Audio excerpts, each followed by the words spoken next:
elections with more than 60 nations that have headed to the polls or are heading to the polls.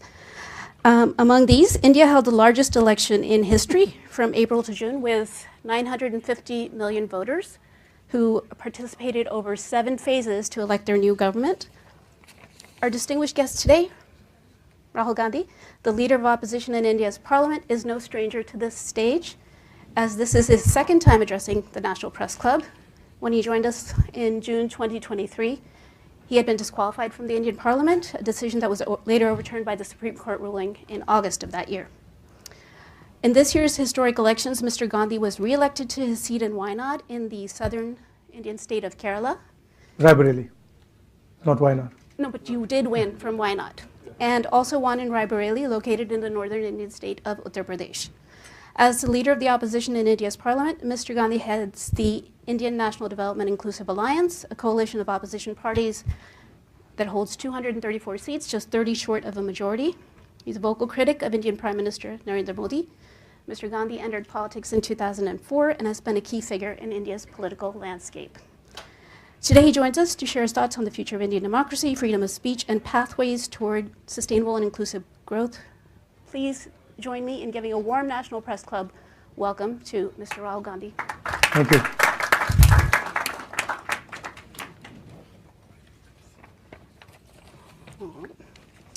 So, Mr. Gandhi, there has been a noticeable shift in public perception of you, from being seen as a reluctant politician, if I may, to someone who can confidently handle political debates and navigate complex political issues. With the resurgence of Congress in the northern Indian state of Uttar Pradesh and a more open approach to working with regional parties, how do you view your personal and political transformation, and what factors have contributed to this change? No, I wouldn't call it. I wouldn't call it a transformation. A journey? Yeah, a journey. Mm-hmm. I think politics in India changed very dramatically in 2014. We entered a phase of politics that we haven't seen in India before. Aggressive,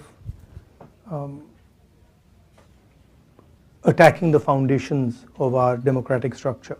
And so it's a tough fight. It's been a good fight. And personally, of course, it has changed me. I wouldn't have ever imagined before 2014, if you had come to me and said, look, you walk across from Kanyakumari to Kashmir, I would have just laughed at you. And I would have said, that's ridiculous. Mm-hmm. But that was the only way left for the opposition in our country. Media was suppressed, institutions were controlled, agencies were attacking the opposition, governments were being overthrown. And we found that literally the only way was to go directly to the people of India. Okay. And that certainly changed me in fundamental ways. Right. So you've done 2 marches across India. One was the Bharat Jodo Yatra, and the other one was the Nyaya Yatra? So No, one march. One march, Yeah. okay. One was on foot. One was on foot. And the other was by car. So one went from South India all the way to Kashmir. Mm-hmm. That was by foot. That was 4,000 kilometers. And the other one was from Manipur, which, as you know, is burning, to Maharashtra. Right. You've already sort of answered this, but I still want to ask, what inspired you to take these journeys? Well, I mean, at one level, we were forced politically to take, because all the instruments that normally work in a democracy, they just were not working. And, the media was not working, the courts were not working, nothing was working. And so we said, okay, let's go direct, and we went, and it worked. It worked beautifully. That was at the political level and at my work level. But at the individual, private level, I always wanted to do it. I always wanted, since I was small, since I was young, I always had this idea that I must, at some point in my life, walk across my country and see what it's about. Well, what an experience. And what marvelous thing to do. So as leader of the opposition in the Lok Sabha, how do you perceive your role evolving compared to your previous responsibilities? And what new challenges or opportunities do you foresee in this position? I mean, it's an extension of what I did earlier. There's an ideological war taking place in India between the Congress and our partners and the BJP and the RSS. They are two completely different visions of India. We believe in a plural vision, a vision where everybody has a right to thrive. All imaginations are free to roam. An India where you're not persecuted because of what religion you believe in or what community you come from or which language you speak, versus a much harsher, centralizing vision. And so that's the landscape. And then, you know, we fight on that landscape, defend India's institutions, defend the weaker sections in India, defend the lower castes, defend the tribals, minorities, defend poor people. And after the Yatra, I feel try to become the voice of as many people as you can. You know, so for that you have to go and understand what's going on. You have to go deep into sort of the agricultural world, the conflicts that are taking place there, into the financial system, into the tax system. So you have to, in a sense, go deep into it, talk to people, and then understand deeply what they're saying, and then transmit it. Right. So and at a broader level, provide a vision, India Alliance vision for the country, which is obviously going to be fundamentally different than the centralizing, monopolized vision that the BJP is presenting. Okay, so you touched upon a couple of points. You just mentioned finance and the tax system. You spoke this morning that 17 secretaries take all financial decisions to run the country. No, 70. 70, okay. I'm sorry, 70. Apparently, only 3 of them are Dalits and only 1 is a member of the minority. Now, all of them are... Well, you've got the numbers wrong, but... Okay. But this is from the audience. Let's put it that 90% of India okay. is either tribal, lower caste, or Dalit, right, or minority. And their participation in the governance of the country, in the various institutions of the country, in the media of the country is lacking. And so what we propose is a survey to make transparent the reality of how power is shared in India. The caste census. The caste census. Okay. But just to stay on the same topic, all the secretaries are from the administrative service, correct? Now, the US Treasury has economists, the UK Treasury recruits people separately with expertise in economic policy making. But the Indian Finance Ministry is the domain of IAS officers, of which very few understand finance. Will you professionalize the Finance Ministry, liberate it from IAS officers who criticize it, and appoint a Dalit scholar like B.R. Ambedkar as No, I Finance think that, look, the problem is much broader than that. Okay, the problem is about participation of weaker sections of lower castes, in particular Dalits, across the board, right? So I'll shock you by saying that if you were to look at the top 200 corporates in India, and you were to look at their management teams, and you were to look at their CEOs, you wouldn't find anybody from the lower castes. Right, you'd find only people from the upper caste. Same with the Indian media. If you look at media, you'd find that it's the preserve of upper castes. You look at the influencers on social media, you look at the big columnists, you look at the people who control the media infrastructure. Again, it's the same issue, right? So there is a very small percentage of India which is controlling the entire infrastructure. what you're proposing doesn't actually solve that problem. No, not proposing, I'm just asking. Yeah, what you're asking doesn't actually solve that problem. That problem is a much broader problem, and it's the first step in understanding that problem is actually in understanding what the reality is. So what is the participation of lower castes, of tribals, of Dalits in, for example, the corporate world? What is the participation in the media? What is the participation in our bureaucracy? The point I made about the secretaries is that if you look at the Indian government, 70 secretaries basically determine the direction of it, right? And I made this point again and again in the election that 90% of India doesn't have representation among those people. Okay, Right. just as a follow-up, a lot of government posts are lying vacant, and many government agencies are actually hiring people through contract and not as direct hires. Exactly. So then how can you ensure Well, we propose to change that. you propose to change So in that? our manifesto, we're very clear that this idea of contractual labor, we don't accept it. We're going to change it. Right, and many agencies are doing that to also reduce their overhead because of government Yes, expenditure. but that's true. Some of that is happening, but a huge part of it is happening to basically exclude people from lower castes. Because when you look at who are the contractors, they're not lower caste people, right? So the question for me and for the India Alliance is India fair? And we've been now independent for many years.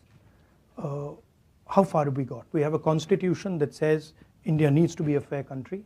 One man, one vote, equal participation for all castes. As an idea, caste is outlawed, and then when you look at the structure, the idea is very much there. So the first thing we want to understand is what is the extent to this? And that's literally getting data. It's the 21st century. Everybody talks about data. We want data on fairness in India. All right. And once we get data on fairness in India, then we can make policy proposals to correct it. Okay, so India's biggest problem is also unemployment, Yeah. right? So what is your vision, and especially what is your government doing, say in Karnataka, to create large-scale employment opportunities? So I've been saying here in the United States that the West, America, Europe, and India, the West used to be the producer of the world. If you wanted to buy a car in the 60s, you bought an American car. You wanted to buy a washing machine, you wanted to buy a refrigerator, you bought an American refrigerator, you bought an American washing machine, American television. You guys were at the forefront of that, right?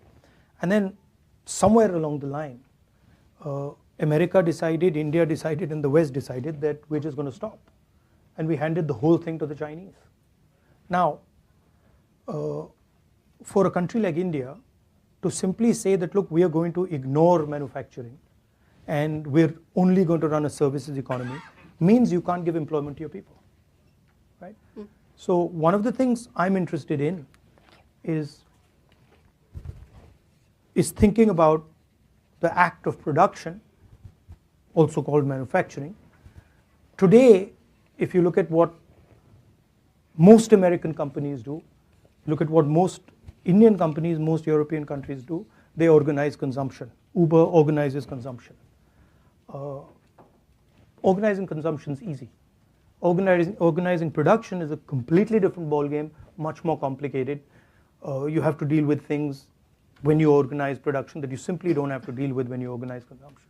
So to me, there's a huge opportunity for India and the United States to regain that ability to produce, right? And we don't want to do it like the Chinese are doing it. We don't want to do it in an environment which is non-democratic, which is not liberal.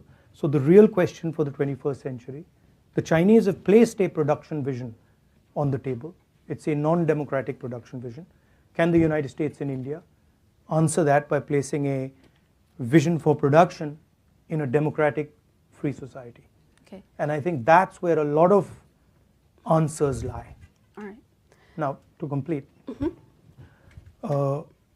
we have a government in Karnataka, we have a government in Telangana, and what we are doing is there are multiple different areas, each area in India has its own speciality of production, right? If you go to pretty much any district, Bellary in Karnataka has a very deep textile industry which has been destroyed. So we are looking at these pockets of excellence and then trying to bring modern technology, financial support to build them. So the vision would be more of a decentralized production system. Unlike China, which is huge factories, we would be thinking about smaller and small medium businesses and embedding modern technology into that. We're testing some of these ideas in Karnataka and Telangana. Right, and then you'll roll it out to. That's generally how we operate. Okay. All right, so while we touched upon India and the US, the India-US nuclear deal led by Prime Minister Manmohan Singh was a landmark step in India-US bilateral relations. What do you see as the long-term prospects for India-US relations, especially in terms of strategic partnerships? You've touched upon it a little bit, but if you could elaborate. So there are two elements. The first is the defense cooperation, which is important, and I think we do a good job there.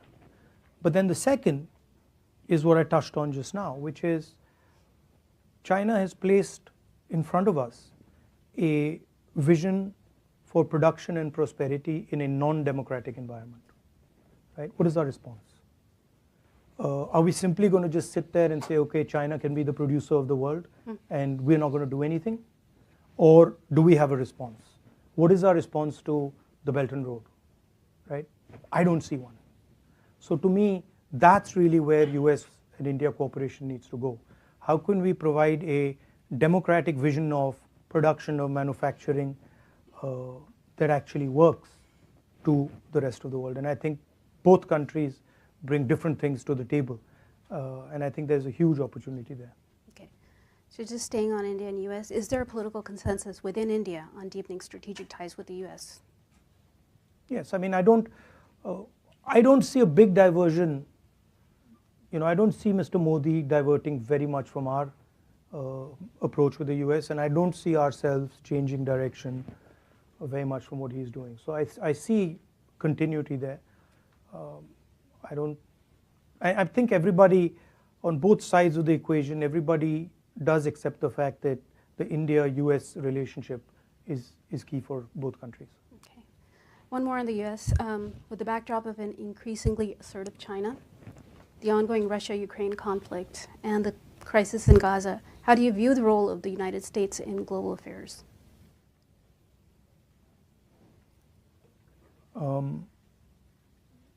I think you're a very powerful democracy. You believe in certain ideas on freedom, on democratic participation, and I think that's important for the world. I don't like a world where democracy were to disappear, were to weaken, right? So I think there you have a very important role to play. But standing on this side, I see challenges coming that, frankly, you've not faced before. And I don't think it's going to be that easy. The central question is, how do you challenge China on production and value addition, right? China's strength comes from that. Yes, China has a strong military, but the military strength comes from that ability to produce. It comes from Americans buying Chinese product. It comes from Indians buying Chinese product. And what are you going to do about it? Because we can't carry on this trajectory. Certainly I can talk for India. We simply cannot go forward without building a manufacturing base, without involving large numbers of our people, creating jobs for them. So for us, it's, we're not a Singapore where we can say, now we'll do services and everything will be fine. We can't do it. We have over 1 billion people, and we have to give them an answer. And that answer can only come from production. Okay. One on national security.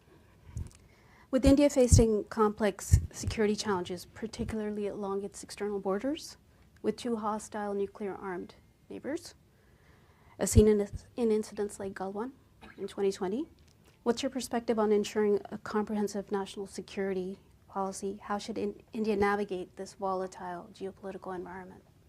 And you've spoken about Very carefully.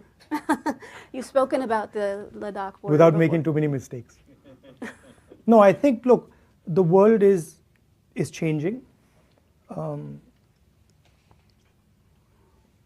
There's a huge increase in China's power. China is our neighbor. We have a relationship with the United States. So we are right in the middle of all this geopolitical change. And so we have to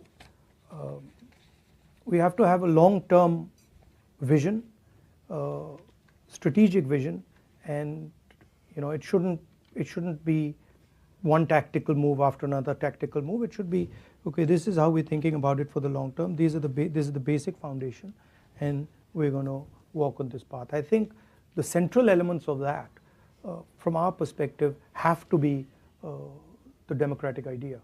Have to be the central ideas that our freedom fighters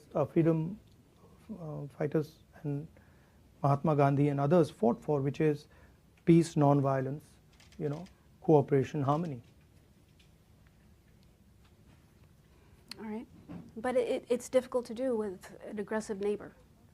Yeah, but India's pretty smart at doing these type of things. I mean, we can maneuver. I'm confident about that. But it's important that to do this properly, you have to have a very good sense of who you are and what your own nature is. Right. And that's where I don't agree with the current dispensation. When you imagine yourself to be something you're not, that's when the problems come, right? India is a very plural country. India is an open country. India is not one idea. India is multiple ideas. And when you imagine yourself to be something you're not, that's when all your strategic problems start. Okay. So I've just gotten a bunch. I mean, we are weakening our biggest asset, right? Our biggest strategic asset, India's biggest strategic asset, which is our democracy, which is just not India's asset, it is the world's asset, because it's so big, it's a global public good.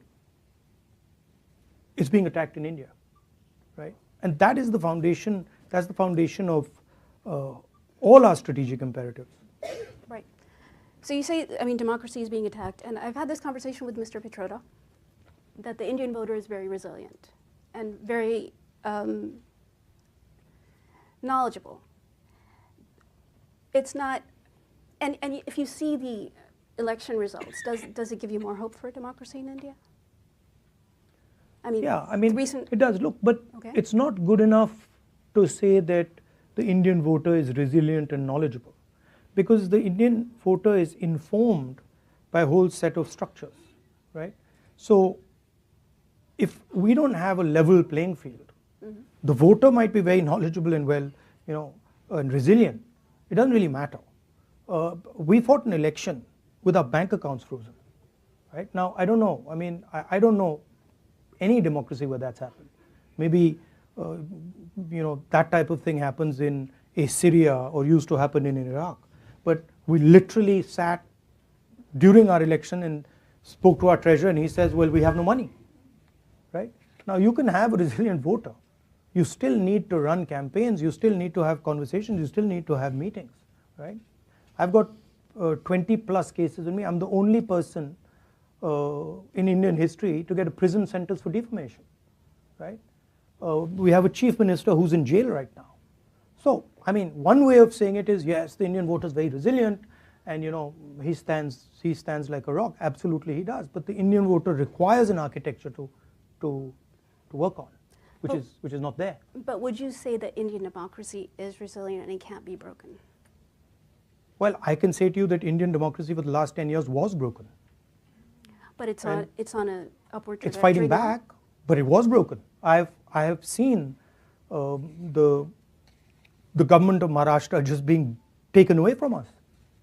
So I've seen it with my own eyes. I've watched it as our legislators have been bought and hooked off and suddenly became BJP legislators. So Indian democracy has been under attack, has been very badly weakened, and now it's fighting back. And I'm confident that it'll fight back.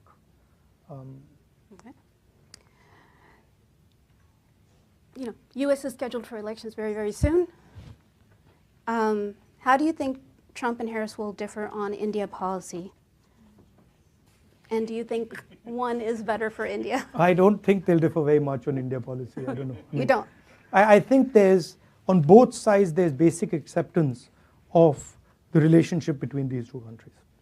So I don't think we'll differ very much from Mr. Modi on this issue. And I don't think the Democrats or the Republicans will differ very much. I might be completely wrong. Okay. Certainly on the fundamental idea that India is a partner, I don't think there'll be any disagreement. Another one from the audience. Does the Congress Party believe that the caste census is the antidote to the BJP RSS Hindutva politics? And is the Congress acknowledging the way forward is a revival of the Mandal Kamandal discourse? No, I don't think we see it as anything to do with the BJP's policies. The Congress Party has always, right from even before independence, we've always fought for the idea that India should be a fair country. The idea that all India's citizens should be treated the same way. And so we feel very strongly that there is a very, very deep problem of participation. And we're going to address that problem. I don't see it as a Mandal versus Kamandal issue. And what we're saying is different than the idea of only reservations. What we're saying is we want a comprehensive understanding first of what's going on, and then we're going to apply a series of policies to correct it, reservation being one of them. Right. We've also said that we're going to, somebody misquoted me yesterday saying that I'm against reservations. I've been saying again and again and again, we're going to increase reservations beyond 50%, and I'm not against reservations. But do you think they should be economic based? Our caste is a central issue in India. It's a fundamental issue in India. So the question, look, I don't think the idea of untouchability exists anywhere else, right? Untouchability is way beyond an economic idea. It is, you simply cannot be touched, right?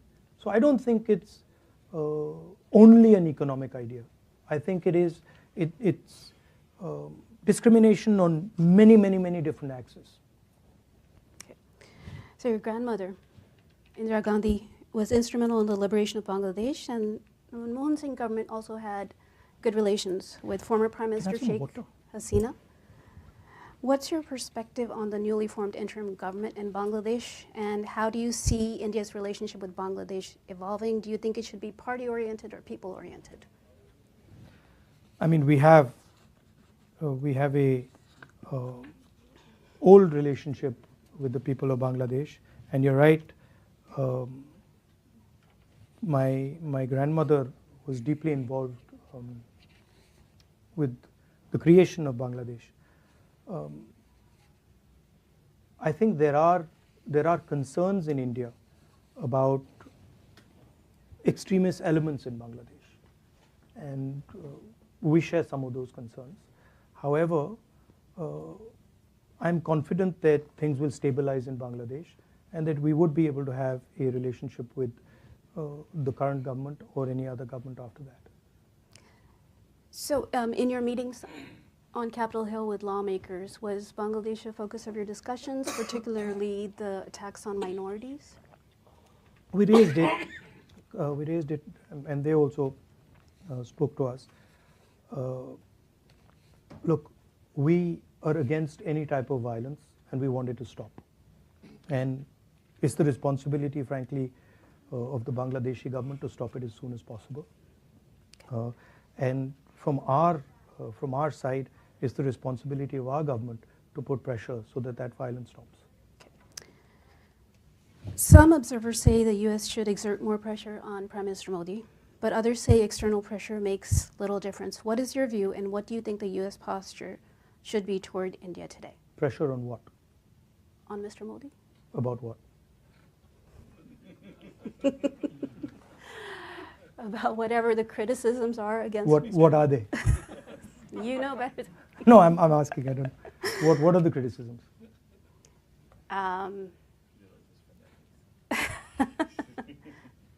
It's interesting you can't say it. I don't want to say it. Yeah, it's interesting you don't want to say it. Democratic. I mean, we're supposed to have a freewheeling, free press conversation, but you don't want to say it. That's interesting to me. Democratic backsliding, persecution of minorities. Yeah, look. Freedom of press. The fight for democracy in India is an Indian fight. It's, with all due respect, it's nothing to do with anybody else. It's our problem, and we'll take care of it. We'll fight, and we will make sure that that democracy is secure. However, it's important to understand that Indian democracy is more than just any normal democracy because of its size. And if you're talking about a democratic vision of the world, then Indian democracy has a large space in that vision. So I think it's important that the world sees Indian democracy as an asset, not just for India but for the rest of the world. Advising the United States on how they should deal with Mr. Modi is not my preserve. It's not my space. All right. Yeah. Okay. So how do you see relations with Pakistan? Is the Kashmir issue holding the two nuclear nations back? No, Pakistan's instigation of terrorism in our country is holding the two countries back. We are not going to accept Pakistan carrying out terror acts in our country. We're just not going to accept it. Okay. And until they keep doing that, there's going to be problems between us. Okay.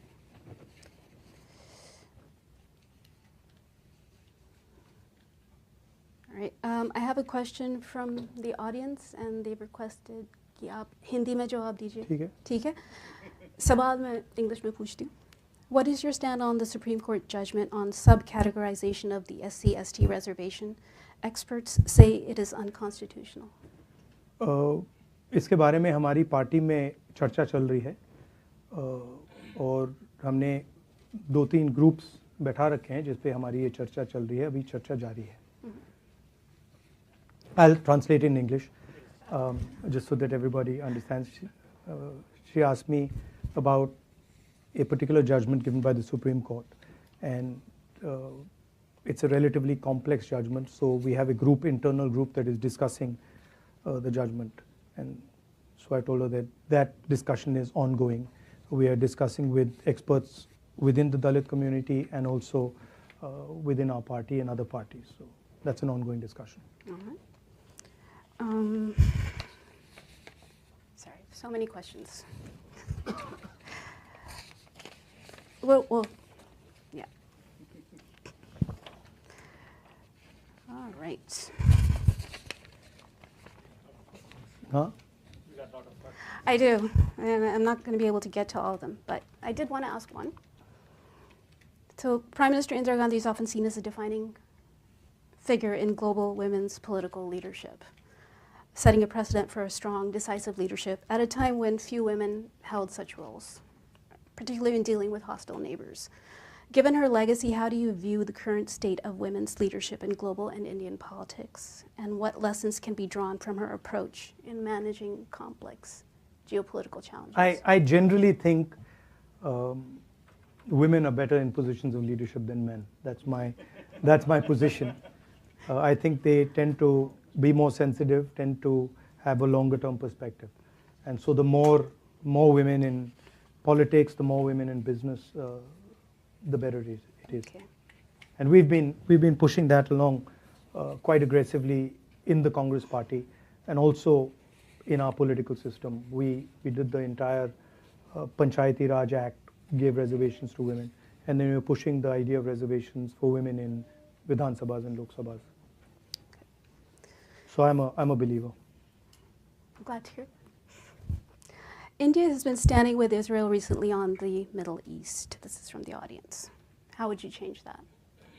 No, I think what happened on the 7th of October was absolutely wrong. But I also think what Israel did and is doing, bombing innocent civilians, killing women and children, is absolutely wrong and should not be allowed to continue. I'm against violence of any kind, and certainly the scale of violence that Israel is deploying, the way it's deploying that violence, I don't agree with that. Do you think under Modi... And I actually think it's harming Israel. It's harming Israel more than it's helping them. Do you think under Modi that India has managed the US-China competition well? Well, if you call having Chinese troops in 4,000 square kilometers of our territory handling something well, then maybe. We've got Chinese troops occupying land the size of Delhi in Ladakh. I think that's a disaster. Media doesn't like to write about it.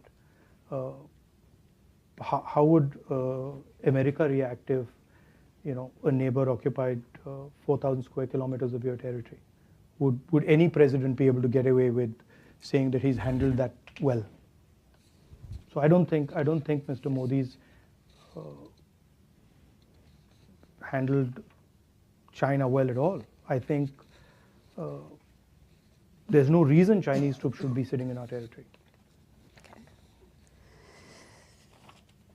So before I move on to the final question,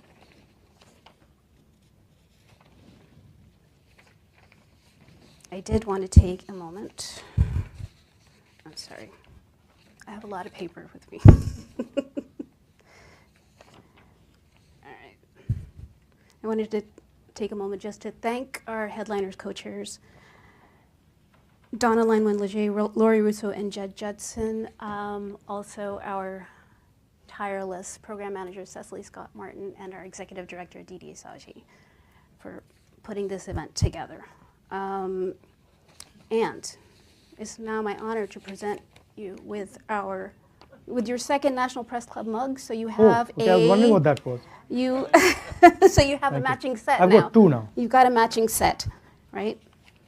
Okay. So, all right. So they say pilots have a distant vision. They're sitting in one's, they're navigating towards a distant destination, right? Now, your father, Prime Minister Rajiv Gandhi, had the foresight to introduce computers in India at a time when many doubted its relevance in a country grappling with poverty. But it became including, by the way, Mr. Vajpayee, the Prime Minister. Yet it became a transformative leap for the nation. And India today is an IT powerhouse and a leading provider of IT services to the world because of Rajiv Gandhi's foresight, right? So you also have a pilot's license, right? Yeah. Okay. As a trained pilot with a visionary outlook. I got in the United States. As a trained pilot with a visionary outlook, what's your long-term vision for India's future? And what innovative steps do you believe could catapult India forward in a similar manner as your father did with the computer revolution? Well, I think it's more than what is my vision, right? I think what is the vision of the Indian people? I think that's more important, and understanding that and bringing that together is more important. I have my views, but I think what India wants and what India thinks is where a vision should come out of. I really see a huge opportunity for India in rethinking how we produce in the 21st century in a democratic environment. And that would then include AI, it would include robotics, it would include drones, it would include pretty much everything. In order to do that, you would also need to build the infrastructure to do that. So it would include a whole set of things that would make India, in a sense, an alternative producer, an alternative to the Chinese way of doing things. That's one aspect of it, right? The other aspect of it is the fairness. I think there's huge energy locked in inside India, inside the social structure of India, and it's hidden. So India needs to start respecting the skills of its people, the skills of ordinary Indians. And we need to build a system that empowers them and links them to the banking system, provides them the technology to thrive. I think that for me is important. And the idea of caste, the idea of unfairness, the idea that you have two business people who control the entire Indian business system. The fact that you have, they own, Mr. Adani owns airports, ports, the agricultural system, silos, the defense industry, everything. This is causing a lot of damage to India's productivity. So thinking about these things and making India a fairer place. If you ask me how would you define success, if I could make India even slightly fairer, I would say I've been quite successful. And at another level, where I think we've been successful already, is fighting the idea of anger and hatred. The fact that our opposition, the RSS and the BJP, divide India, make one religion fight with another religion, spread hatred, spread anger, and providing an antidote to that. Introducing the word love into the conversation, which we did in the Bharat Jodo Yatra, and we did very successfully. I think that's a very powerful step. And so pushing that further, deepening that, ideas of respect, humility, affection for all religions, I think that is something that we're going to push. And it's worked. I mean, we can see even the effect on our Prime Minister was phenomenal. We were fighting the election and we were putting pressure on him, and we pulled out the Constitution. We used to earlier say that he's attacking the institutions, he's attacking the courts, he's attacking the media space, and somehow it was not connecting.